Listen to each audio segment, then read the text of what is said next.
High friends, welcome to Yashikar. நேற்றுக்கு நம்ம நிவின், விஜய், காவேரி, குமரன் இவங்களுக்கு மட்டும் ஷூட் இல்லை, நம்ம பசுபதிக்கும் ஷூட்டிங் இருக்குது.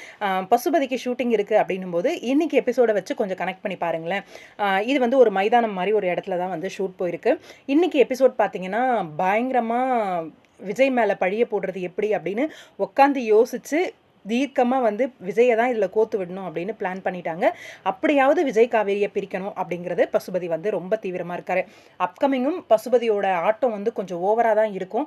ஆனால் அதை அடக்கிறதுக்கு 3 பேராக கிளம்புறங்க போகிறாங்க. எஸ், நம்மளோட நிவின், குமரன், காவேரி அப்படின்னு சொல்லி 3 பேரும் கிளம்பிறங்கி நம்ம பசுபதி கிட்ட இருந்து விஜயை காப்பாற்றுறது அப்படிங்கிறது. பசுபதி கிட்ட இருந்து அப்படின்றத தாண்டி இது வந்து ஒரு பெரிய போலீஸ் கேஸாக மாறுது இல்லையா?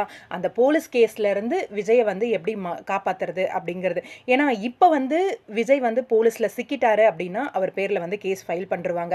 ஏன்னா தற்கொலை முயற்சிக்கு காரணம் விஜய் அப்படிங்கிற மாதிரி எதை பற்றியும் யோசிக்க மாட்டானுங்க. அவனுங்களை பொறுத்த வரைக்கும் சூசைட் அட்டெம்ப்ட், அதுக்கு விஜய் காரணம் அப்படின்ற மாதிரி பிளான் பண்ணி தூக்கி உள்ளே வச்சுருவாங்க.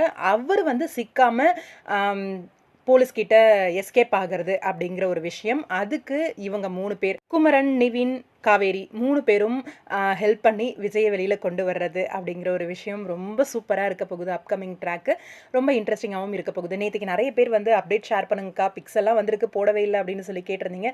சாரிப்பா, நேற்றுக்கு வந்து நான் ப்ரீவியஸாக பேசி வச்ச வீடியோஸ் மட்டும்தான் போட முடிஞ்சுது. என்னால் நேற்றுக்கு அப்டேட்ஸை வந்து கொடுக்க முடியல.